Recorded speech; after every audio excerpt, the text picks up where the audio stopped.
And these are areas that make you consciously aware of certain sensations. So, again, I do want you to know these. So let's look at this first one. It says primary somatosensory cortex. We've already just looked at this.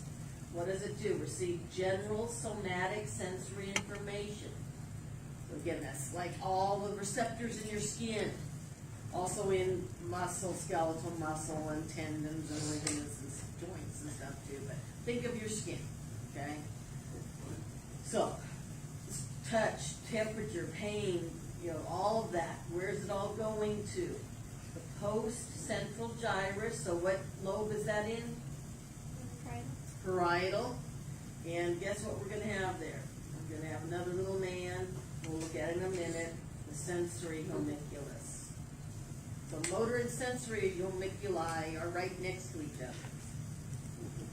Okay, now, again, we've already kind of done this, but where is your primary visual cortex? In your occipital lobe. Primary auditory cortex in your temporal lobe. Gustatory, which is taste. Insula. Olfactory, smell, temporal. Again. Okay, and again, we've already gone through that, but that's just... And again, primary means what? It's where that information goes first. And for each of these primary areas, what are we going to have near it? Association? Association area. Because we've got to figure out what it's, from past memories, we want to figure out what it's telling us. So here's our sensory homunculus. Again, what is that on? The primary somatosensory cortex. So feeling to your head area, that particular area of the cortex right there. Okay, so again, association areas. And I don't particularly worry about all of these, okay? Just if you have a primary visual area in the occipital lobe, where is the association area going to be? The occipital lobe. Okay, so just know that it's next to primary area. Okay, you don't have to go through all these again because they're in the same lobe.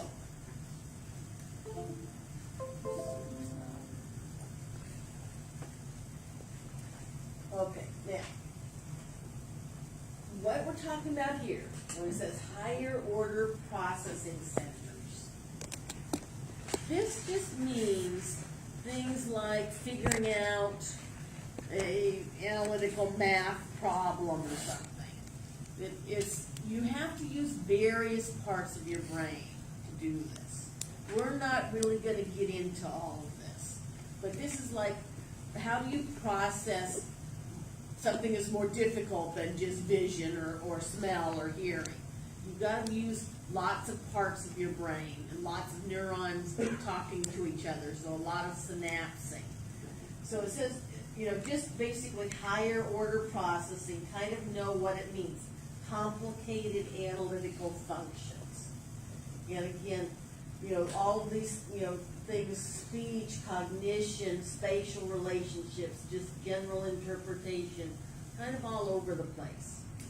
So just know that it's not as easy to pinpoint an area for this that involves a lot of neurons. And again, just know what the term higher order processing means, that it's more complicated or more complex things. Okay, now we're gonna do just a little bit on white matter, and then we'll stop. And there's obviously a lot more in this chapter that we'll do on Wednesday. Okay, so below the cortex, what do we have? White matter. What's white matter full of? Non-myelinated axons? Not non-myelinated. Oh, myelinated. Myelinated axons. What are groups of myelinated axons The in the tracks. central nervous system called? Tracks. Tracks. Okay, so we're going to be talking about tracks. What kind of tracks do we have? We have three kinds of tracks. association tracks, commissural tracks, and projection tracks. I don't care that you know about these two types of association, but again, association, commissural, and projection. Let me just give you a couple words for each of them, and then we'll talk about them a little bit more. But association tracks are within one hemisphere. So what might they be? If they're in the same hemisphere, like the primary visual cortex talking to the what? What does visual cortex need to talk to? The visual association area. When those two areas talk to each other, they're in the same hemisphere. What kind of tracks do we use? These are like your local streets.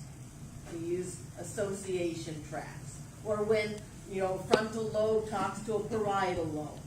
What kind of tracks? Again, local streets, association.